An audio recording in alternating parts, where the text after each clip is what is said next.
crisp on August air. Hagar stood on the platform in silence, her hands bound loosely before her, not because restraints were needed, but because they were expected. At 17 years old, she measured nearly 6 feet tall, her shoulders broad as any field hand's, her frame suggesting a strength that made buyers lean forward with interest and step back with unease in equal measure. "Sound of limb," the auctioneer called, though he did not meet her eyes. "Strong back. Good teeth. No history of running." This last was a lie, but a convenient one.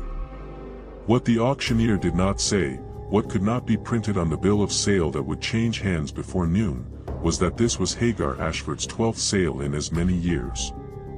He did not mention that she had been returned by 11 previous masters for reasons that varied in their telling but shared a common root. Too willful, some said. Too silent, said others. One planter in Georgia had called her unsettling, though he could not articulate why. Another in Louisiana claimed she deliberately worked slower than her strength allowed, a quiet sabotage that cost him a season's profit. The truth was simpler and more damning. Hagar remembered everything, understood too much, and refused, through means both subtle and immovable, to pretend otherwise. A merchant from Natchez raised his hand, and the bidding began. Born into bonds. She was born in March of 1844 on a tobacco plantation in Halifax County, Virginia, property of a man named Cyrus Whitmore who kept meticulous records of his human holdings the way other men catalogued livestock. Her mother, Dinah, had labored in the fields until the morning contractions bent her double, then walked herself to the quarters where she delivered alone, cutting the cord with a kitchen knife she'd borrowed and never returned. The baby emerged large and silent. Dinah had wrapped her in a flour sack and held her to her breast, counting fingers and toes by candlelight, whispering prayers her own mother had taught her in words that predated their captivity. She named her Hagar after the woman in Scripture who had fled into the wilderness, though Dinah could not read and knew the stories only from the preacher's Sunday sermons delivered under the watchful eye of the overseer. For the first 3 years of her life, Hagar knew only her mother's arms and the quarter's packed earth floor. She grew quickly, her legs lengthening, her appetite fierce. The other women in the quarters remarked on her size, her silence, the way she watched everything with dark eyes that seemed to absorb and calculate. While other children cried or played, Hagar sat still, her attention fixed on the adults' conversations, the comings and goings of the overseer, the patterns of the plantation's daily rhythms. Dinah noticed her daughter's unusual stillness but said nothing. In such a place, she understood, difference was danger. When Hagar turned 4, Cyrus Whitmore's wife took ill with consumption. The disease lingered through the summer, requiring constant nursing, and Dinah was brought from the fields to tend the mistress. This meant bringing Hagar to the main house, where she spent long days in the kitchen under the supervision of an elderly cook named Patience, whose hands were gnarled with arthritis but whose mind remained sharp. It was Patience who first noticed that the child was learning letters. The overseer's son, a boy of 12 named Thomas, took his lessons at the kitchen table while his father worked the fields. His tutor was a thin Presbyterian minister from Richmond who came twice weekly and spoke in a nasal monotone that could lull field hands to sleep 3 buildings away. But Hagar, crouched in the corner shelling peas or scrubbing pots, listened to every word. She did not realize she was learning. She simply heard the sounds, saw the shapes Thomas traced on his slate, and understood that certain marks meant certain words. By the time she was 5, she could recognize 24 letters. By 6, she could read simple words: cat, dog, God, hell, master. Patience discovered this by accident one afternoon when she asked Hagar to fetch salt from the larder. The child had returned with sugar instead, and when Patience scolded her, Hagar pointed to the label on the container and said, simply, sugar. It says sugar. The old woman's face had gone still. She looked at the child, then at the door, then back again. Don't, she said quietly. Don't never let them know you can do that. Hagar nodded, though she did not yet understand why. The first separation. The separation came without warning, as such separations always did. Dinah was sold on a Tuesday morning in November of 1850, when Hagar was 6 years old. Cyrus Whitmore had overextended himself on a land speculation in Kentucky, and his creditors required payment. Dinah was young, strong, experienced in both field and housework. She brought $400 at auction in Richmond. Hagar was not told her mother had been sold until 3 days after Dinah's departure. She had been working in the kitchen garden, pulling onions, when Patience called her inside and told her to sit down. "Your mama's gone to another place," Patience said. The old woman's voice was gentle but firm, offering no false hope. "She won't be coming back." Hagar said nothing. She sat on the stool with her large hands folded in her lap, her face composed, her eyes fixed on a point somewhere past Patience's shoulder. Inside her chest, something fundamental shifted and settled into a new configuration, harder and colder than before. She did not cry. She never cried again. The child was reassigned to the fields, despite her age. Her size made her useful for work other children could not manage, and Whitmore saw no reason to waste her potential. She spent the next 4 years in the tobacco rows, learning to prime leaves in the brutal summer heat, to worm the plants with her fingers, to hang the harvested crop in the curing barn where the air grew so thick and heavy it filled her lungs like drowning. She grew taller, stronger. By the time she was 10, she stood as tall as many adult women. Her hands became calloused, her back ached with the familiar pain of stooped labor, her skin darkened under the relentless sun. But her mind remained sharp, observant, collecting information like a squirrel collecting nuts against winter. She learned which overseers could be avoided, which punished swiftly and which preferred to let infractions accumulate before administering discipline. She learned to read the weather in the morning sky, to gauge a tobacco plant's maturity by the curl of its leaves, to move through the quarters without drawing attention. Most importantly, she learned to mask her intelligence behind a facade of docile simplicity, speaking only when spoken to, offering nothing beyond the minimum required response. But she continued to read. The skill came easily, almost inevitably. She found discarded newspapers lining the bottoms of delivery crates, read the labels on seed bags and medicine bottles, memorized the words on the bills of sale posted in the barn. She taught herself to cipher by studying the overseer's tallies in the account books he left on his desk when he took his midday dinner. No one suspected. Why would they? She was simply Hagar, the tall quiet girl who did her work and caused no trouble.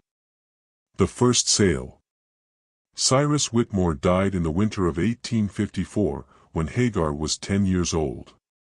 He was thrown from his horse during a hunt and broke his neck on the frozen ground. His widow, still weak from her own long illness, had no interest in maintaining the plantation.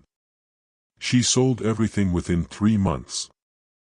Hagar was purchased by a cotton planter named James Brennan from Macon, Georgia, who needed strong field hands for the spring planting. She was loaded into a wagon with 7 other enslaved people, 3 men, 2 women, and 2 children younger than herself, and transported south over roads that turned to mud in the March rains. The journey took 11 days. They slept in the wagon at night, covered with canvas, their ankles chained together to prevent flight.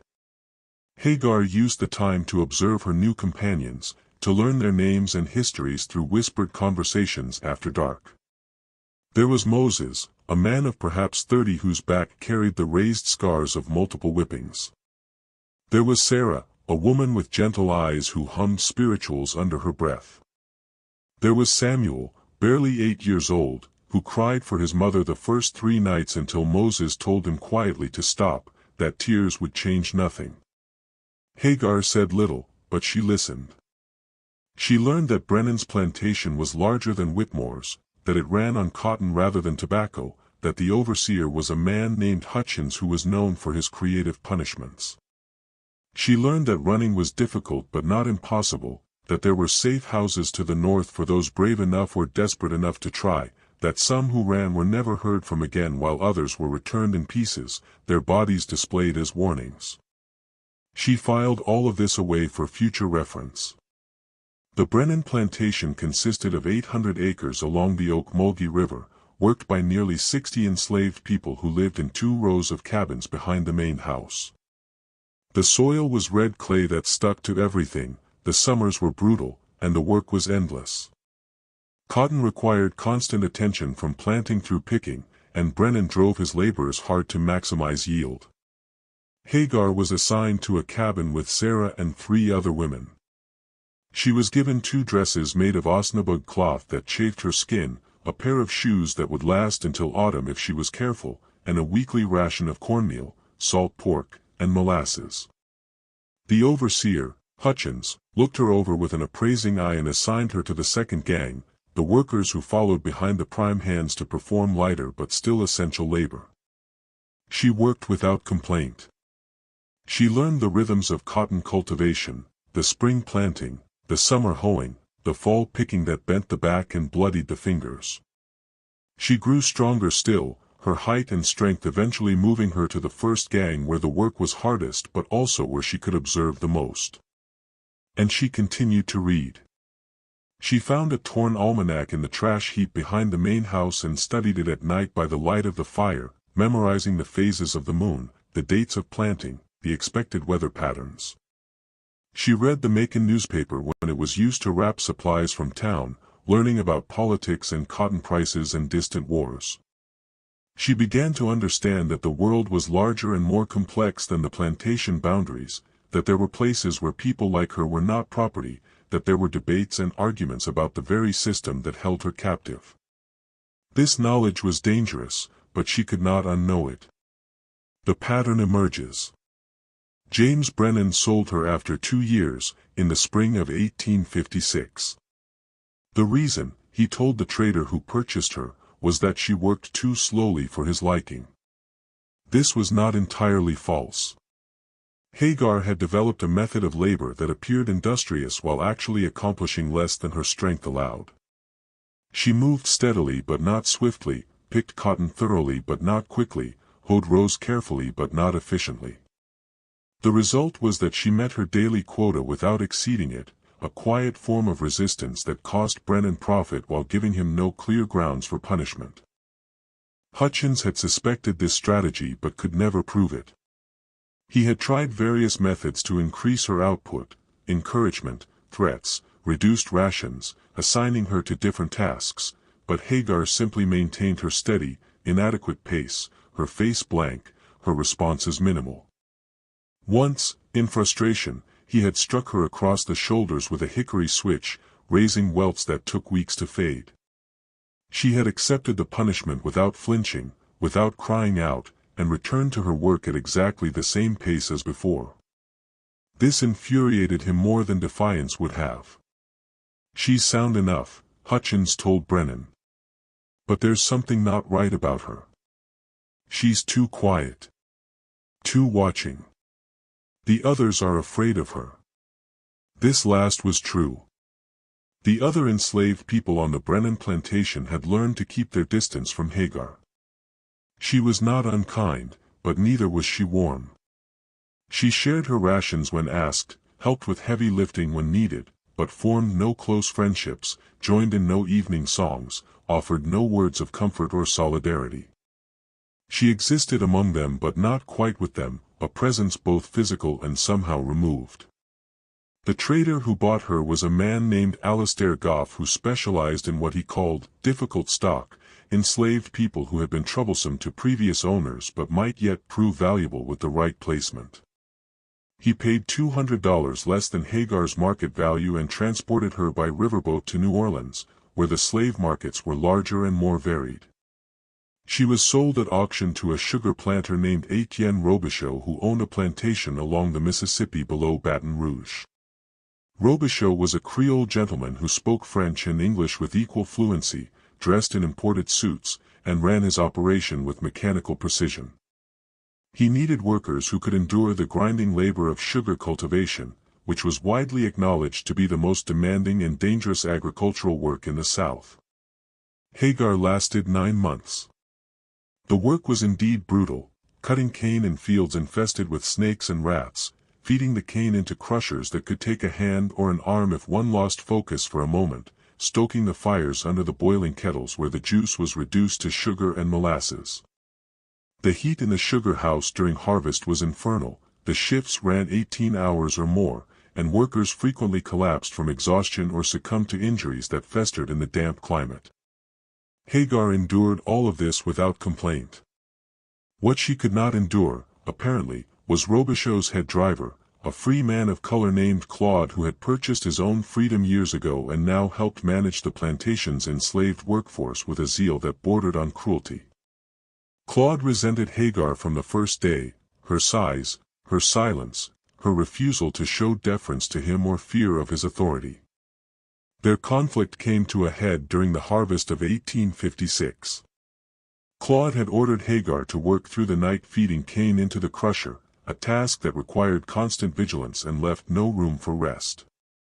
She had worked for 14 hours straight when Claude returned to check on her progress.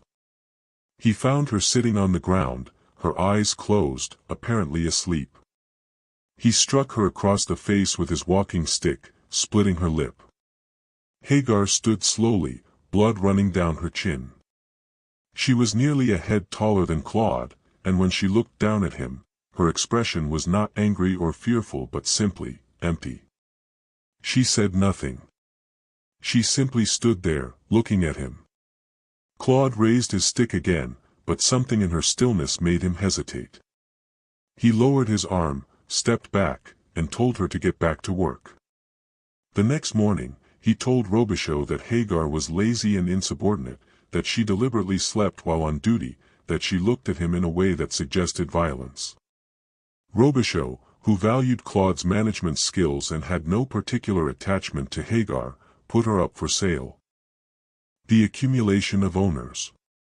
Between 1857 and 1860, Hagar was sold 9 more times. Each sale followed a similar pattern. She would be purchased by a planter or merchant who valued her size and apparent strength. She would work steadily but not exceptionally, would speak rarely and then only in response to direct questions, would maintain an invisible distance from both owners and fellow enslaved people.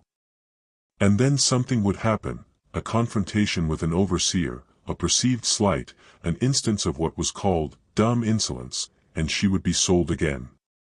In Mississippi, she was sold by a cotton planter who claimed she deliberately broke tools. In Alabama, by a merchant who said she frightened his wife with her silence. In Tennessee, by a tobacco farmer who insisted she was touched in the head despite showing no obvious signs of madness. In Arkansas, by a timber operation owner who said simply that he didn't like the way she looked at him. The reality was that Hagar had learned to weaponize the very qualities that made her valuable. She used her size to intimidate without threatening, her intelligence to undermine without openly defying, her silence to unsettle without speaking a word of disrespect. She had discovered that the system that enslaved her required her cooperation to function smoothly, and she withheld that cooperation in ways that were impossible to punish because they were impossible to definitively prove. She also continued to accumulate knowledge.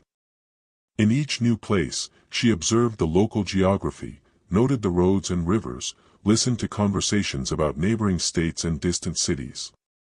She learned which states bordered free territory, which had stronger or weaker fugitive slave laws, which had populations sympathetic to abolition. She memorized the names of towns and landmarks, the distances between plantations, the seasonal patterns of river traffic and railroad schedules. She was, without quite articulating it to herself, preparing. By 1860, at the age of 16, she had been sold 11 times and had lived in 6 different states. She had worked tobacco, cotton, sugar, and timber. She had seen dozens of plantations, hundreds of enslaved people, countless variations of cruelty and exploitation. She had also developed a reputation among traders and auctioneers as difficult stock, which lowered her price but also meant she was more likely to be sold to buyers who were desperate or inexperienced. This suited her purposes. The 12th Master. Benjamin Yates was 23 years old, recently graduated from college, and desperately trying to prove himself to his father when he purchased Hagar at auction in Montgomery, Alabama in August of 1861. The nation was at war. Fort Sumter had fallen in April, and the Confederacy was organizing itself for what everyone assumed would be a short, glorious conflict. Young men were enlisting in militia companies, women were sewing uniforms and rolling bandages, and plantation owners were calculating how the war might affect cotton prices and labor availability. Benjamin's father owned a modest plantation in Lowndes County, 2,000 acres of cotton land worked by 37 enslaved people. He had given his son $3,000 and instructions to purchase additional laborers while prices were still relatively stable, before the war disrupted markets.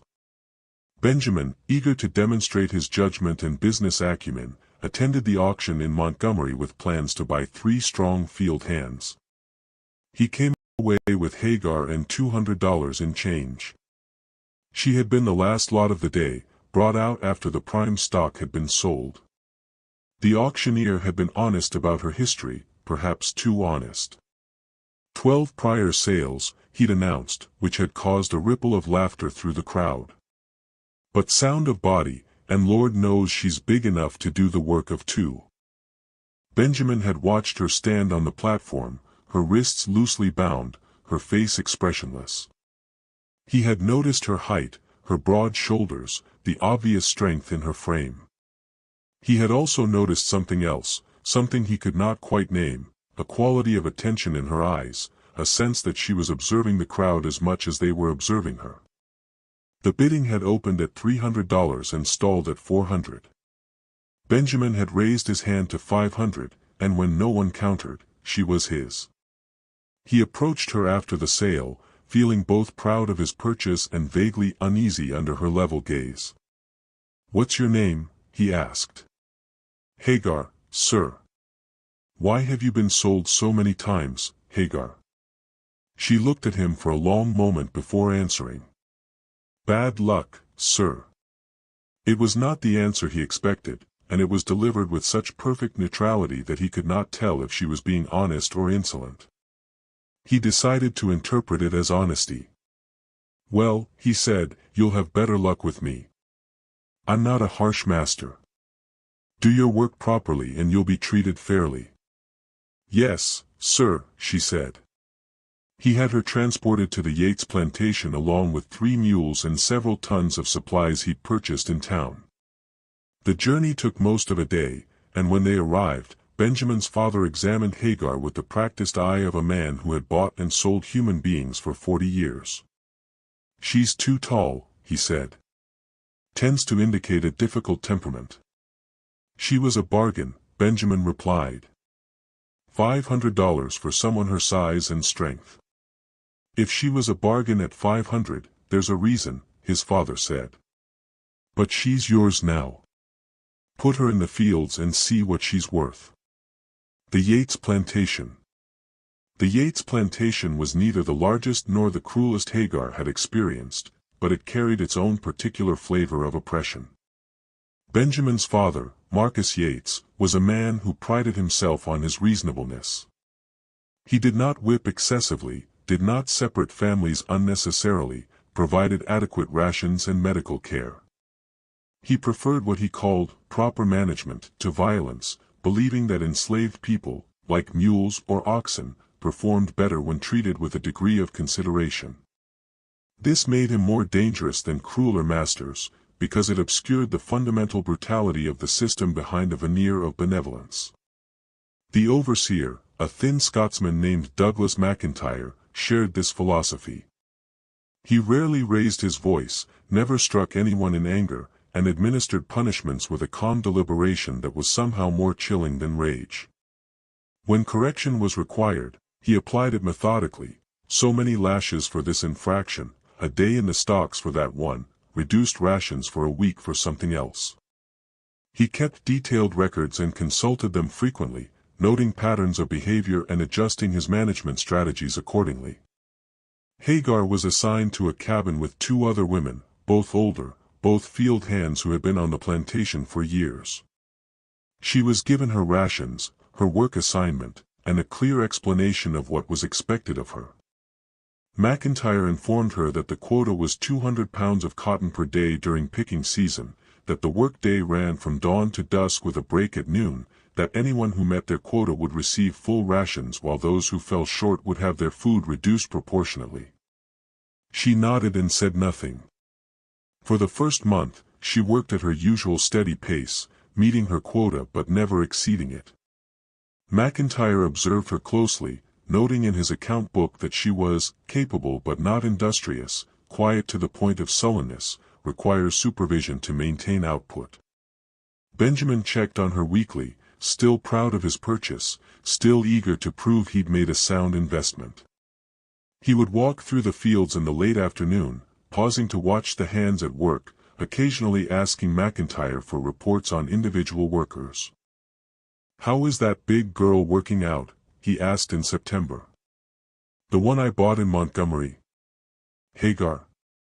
"She's adequate. Meets her quota." "So far." "Just adequate." McIntyre hesitated. "There's something about her that's off. Can't quite place it. She's not defiant, exactly, but she's not properly submissive either.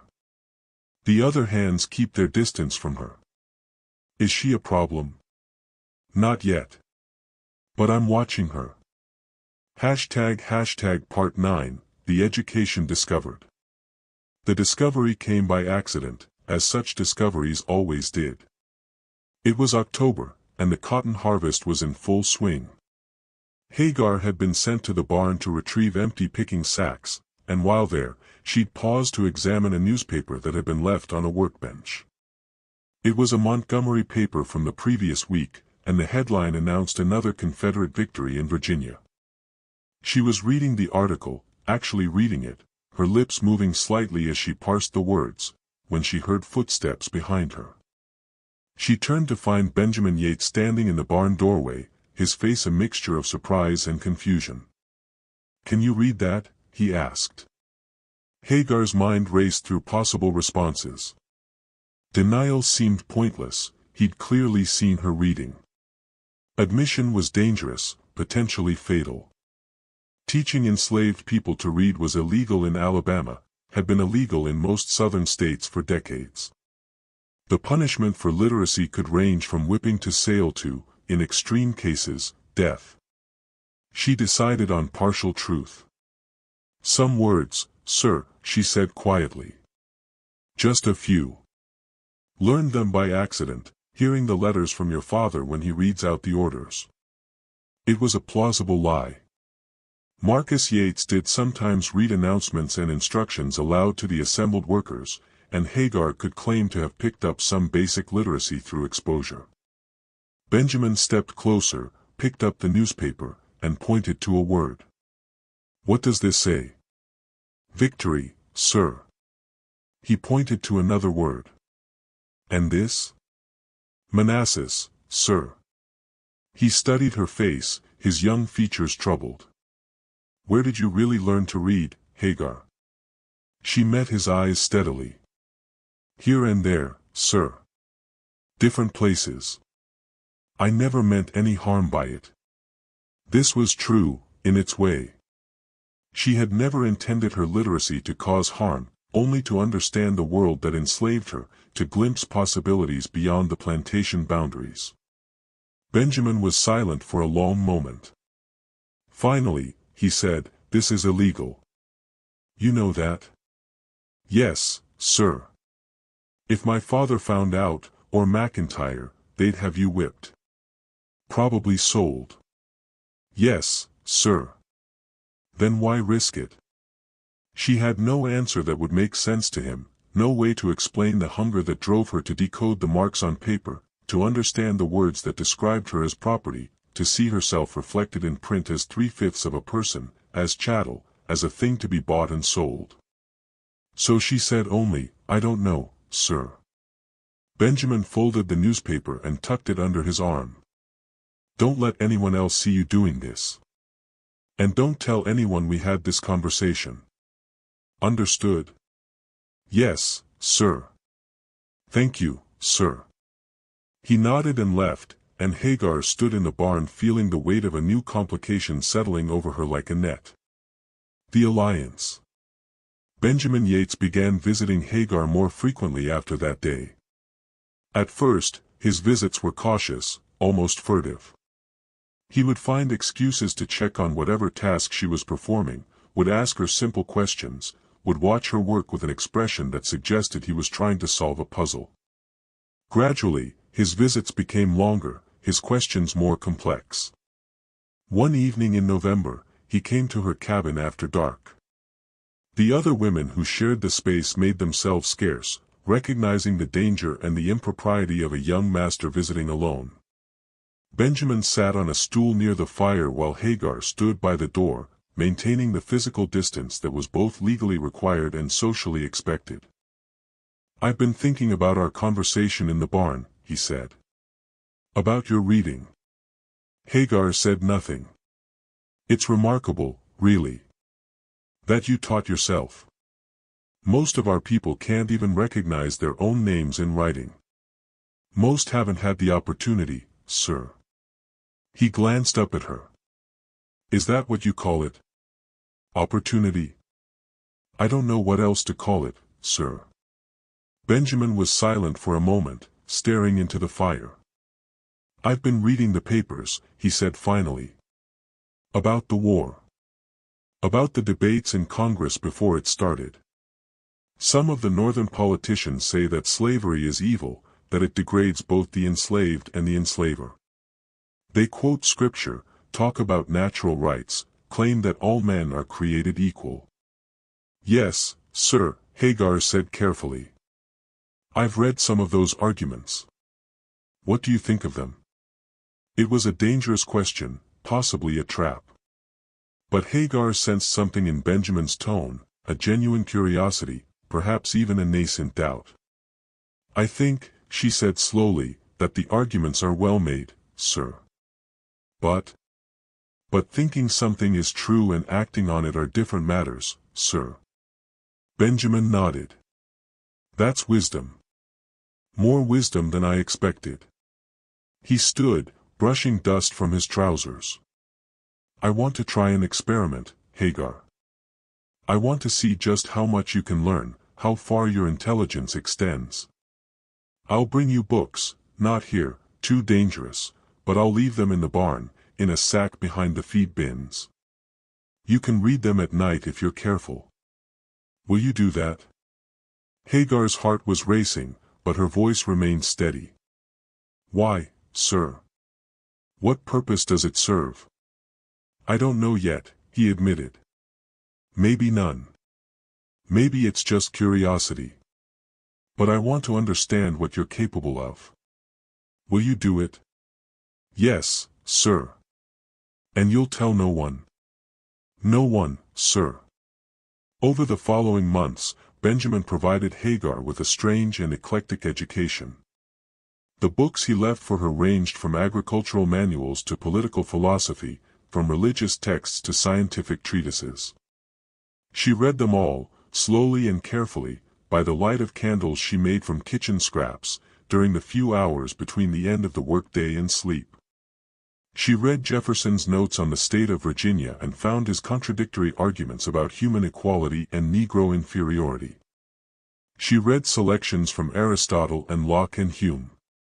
She read Frederick Douglass's autobiography, which Benjamin had acquired from somewhere and which he warned her was dangerously seditious.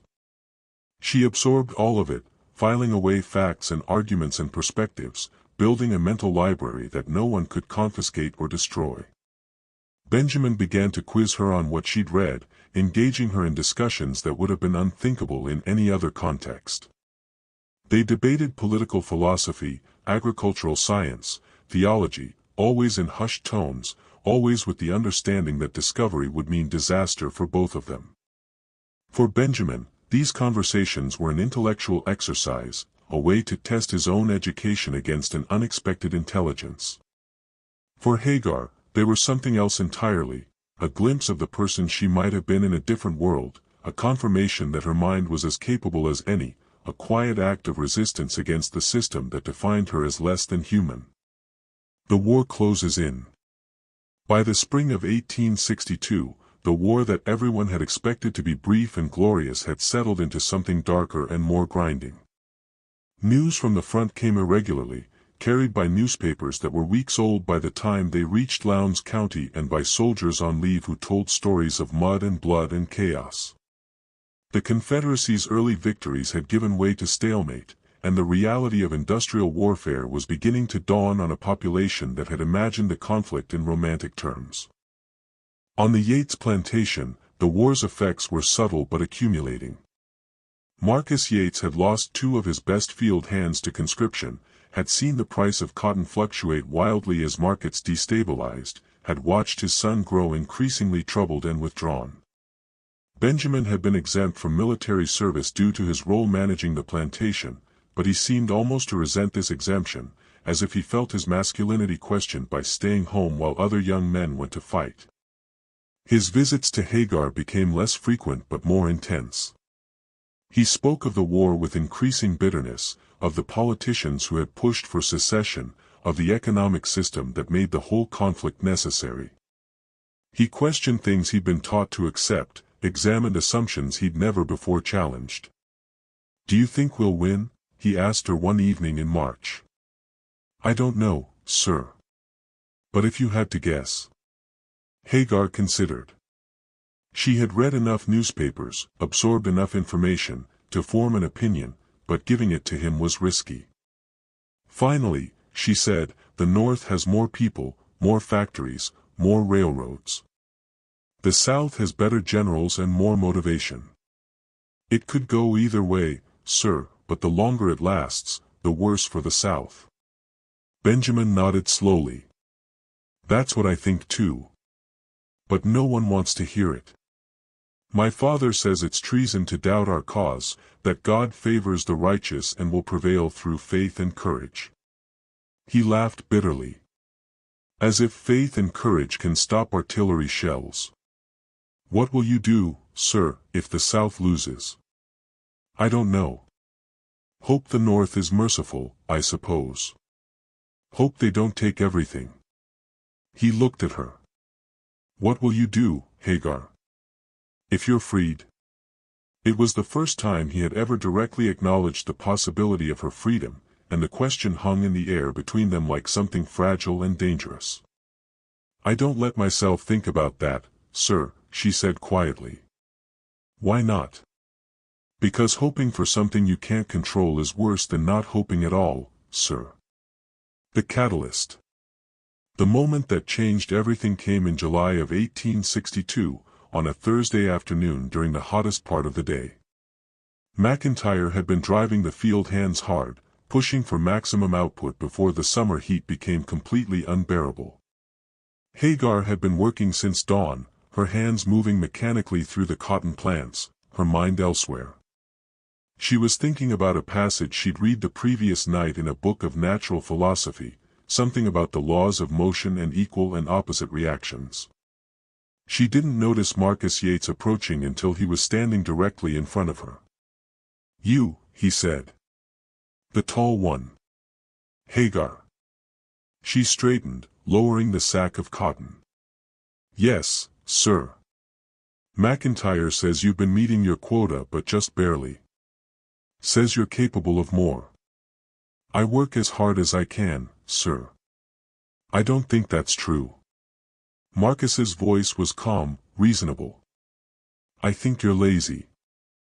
I think you're deliberately working slow to cheat me of what I'm owed." Hagar said nothing. "Do you know what happens to lazy workers on this plantation, Hagar?" "No, sir." "They're corrected. Not harshly, but thoroughly. McIntyre, bring the strap." The overseer stepped forward with a leather strap, 2 feet long and 3 inches wide. Standard equipment for plantation discipline, designed to inflict pain and humiliation without causing permanent damage. "Bend over the wagon," Marcus said. Hagar looked at him, then at the wagon, then back at him. Something in her expression made Marcus frown. "Did you hear me? Bend over the wagon." She stood perfectly still, her face blank, her large hands hanging at her sides. "Are you refusing?" Marcus's voice had an edge now, the reasonable tone beginning to crack. "No, sir," Hagar said quietly. "But I'm not lazy, and I don't deserve this." The words, spoken calmly and without defiance, were nonetheless shocking. Several nearby workers stopped picking and turned to watch. McIntyre's hand tightened on the strap. Marcus Yates's face went rigid. "You don't get to decide what you deserve, girl. Now bend over that wagon before I have you tied down and given twice as many lashes." Hagar looked at him for a long moment. Then she bent over the wagon. McIntyre administered 10 strokes, each one precise and measured. Hagar did not cry out, did not flinch, did not make a sound. She simply gripped the wagon's edge and endured, her face pressed against the rough wood, her eyes open and dry. When it was over, Marcus said, "That's for laziness. If I see it again, you'll get 20.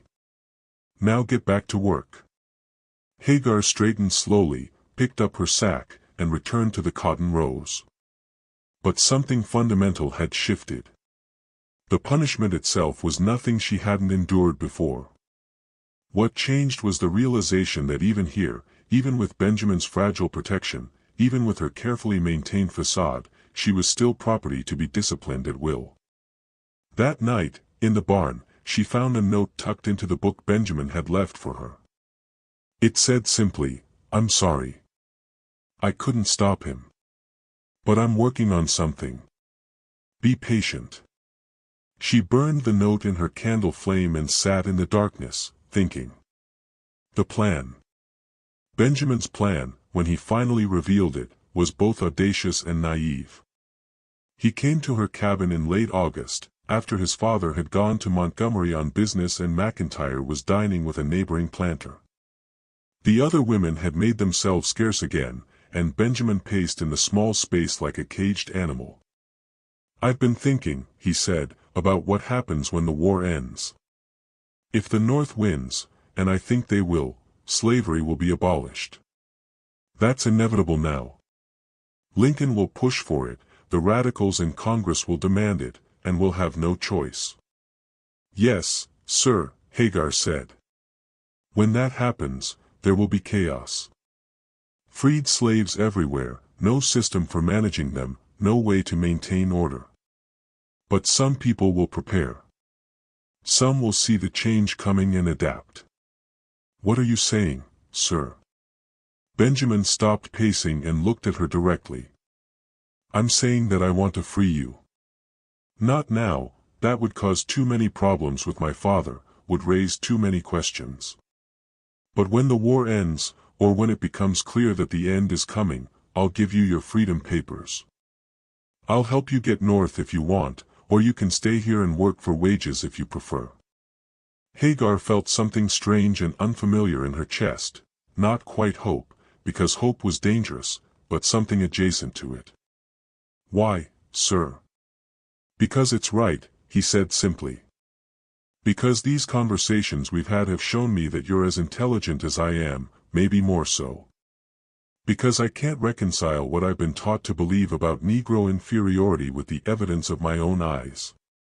Because—" He trailed off, shaking his head. "Because I have to believe that I'm better than my father, better than this system. Does the reason matter?"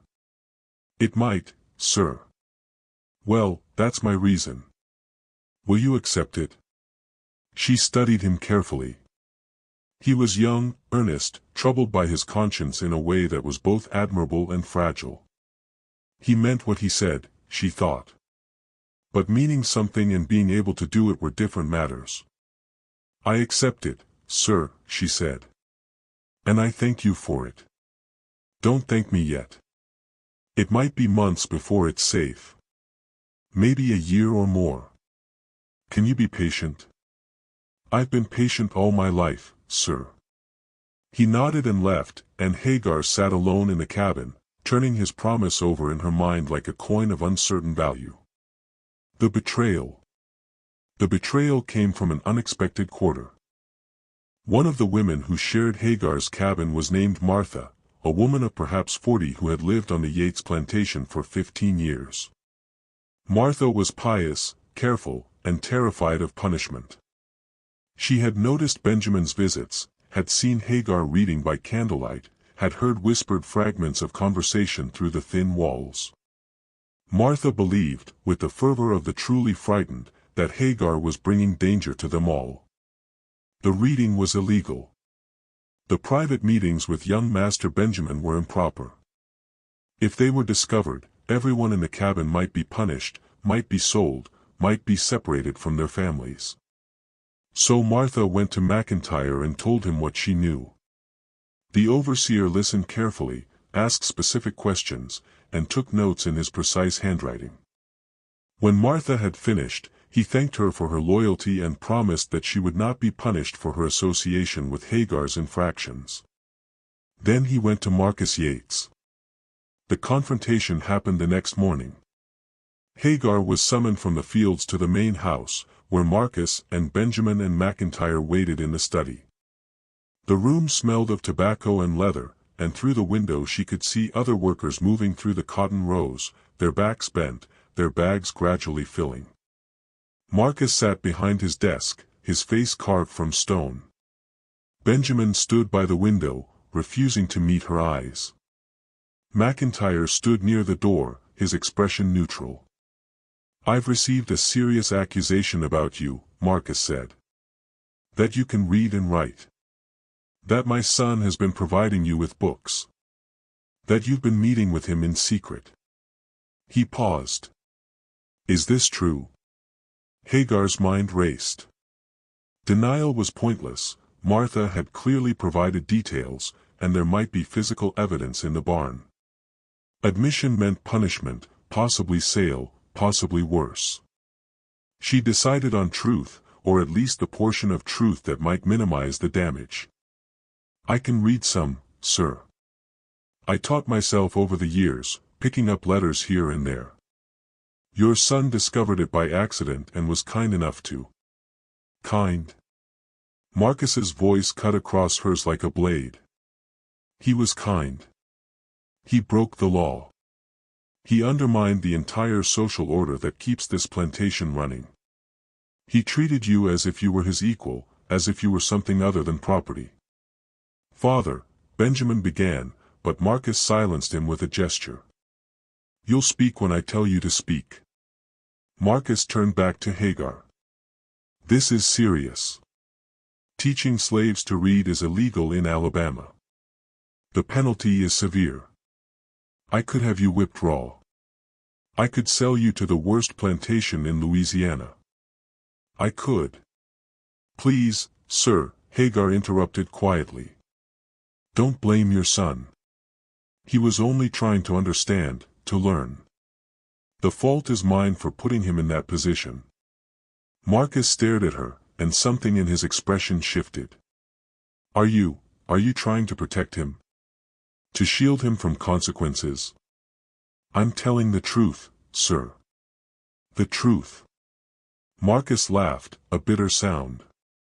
"A slave, lecturing me about truth."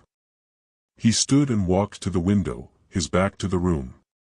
"I'm going to give you a choice, Hagar. Not because you deserve one, but because I'm curious to see what you'll decide." He turned back to face her. "Option 1, I sell you. Today. There's a trader coming through next week, and I'll sell you to him for whatever he'll pay. You'll go somewhere else, become someone else's problem. You'll never see this plantation or my son again. And option 2, sir. Option 2, you stay. But there will be conditions. You'll sign a statement, yes, since you can write, you'll sign it, admitting your infractions. You'll promise to abandon all reading and writing. You'll submit to 20 lashes to be administered by McIntyre as punishment for your deception. And you'll work harder than you've ever worked, meeting increased quotas set by me personally. If you succeed, you'll keep your place here. If you fail, you'll be sold anyway. Those are your options. Hagar looked at Benjamin, who still refused to meet her eyes. She understood, in that moment, that his promise of freedom had been hollow, that his conscience was no match for his father's authority, that she was on her own and had always been on her own.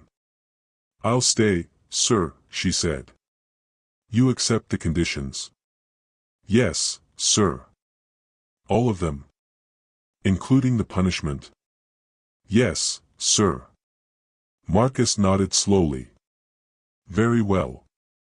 McIntyre will administer the lashes tomorrow at dawn. Benjamin will witness them, so he understands the consequences of his foolishness." "And Hagar?" "Yes, sir.